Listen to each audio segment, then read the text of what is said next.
Ang CCTV video na ito ang isa raw sa mga gagamiting pruweba ng Compania del Milan para mapawalang sala matapos akusahang pumatay kay Father Richmond Nilo sa Nueva Ecija noong June 10.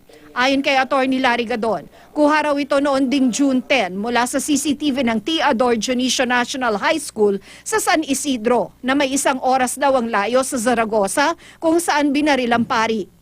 Nakunan din daw si Milan ng CCTV camera ng isang convenience store sa San Isidro bandang alas 5 ng hapon. June 10 at more or less 5 p.m. So during the time that yung sinasabi na merong dinukot si Sir, may establish na malayo siya? Oo, malayo siya. May mga saksi rin daw na nagsasabing kasama nila si Milan buong araw ng June 10 sa San Isidro. Nasa eskwelahan po kasi kami noon, nakatambay, tapos ginagawa po namin yung motor. Tapos mga bandang alas 5, nag-set po kami ng inuman hanggang 8:30 ng gabi. Hindi rin daw marunong bumaril si Milan. Yung kanang kamay noon, bali, 2 beses na. Lola, may mga news reports po kasi sinasabi na yung si Adel po ay gun for hire. Naku po, Diyos ko, yun hindi po totoo. Hindi po marunong humawak ng baril yun. Ang hawak niyo, motor. Inaresto si Milan noong June 14 matapos daw kilalanin ng sakristang nakasaksi sa pagpatay kay Father Nilo.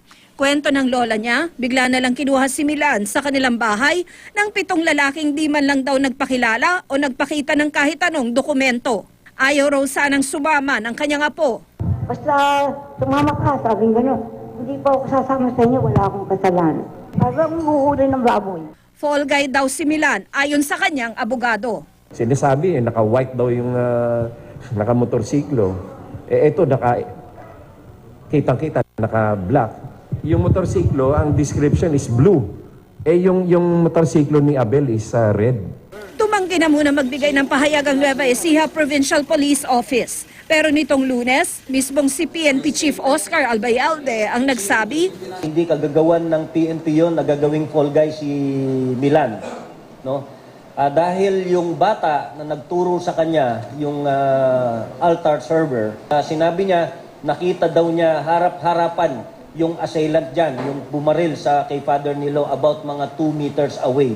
So he is really sure na yun ang bumaril. 3 times na hinarap sa kanya yung tao na yon at tinanong pa siya ng mga pare na sigurado ba siya dahil konsensya niya yan.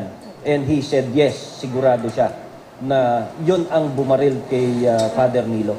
Tina Panganiban Perez, nakatutok, 24 oras.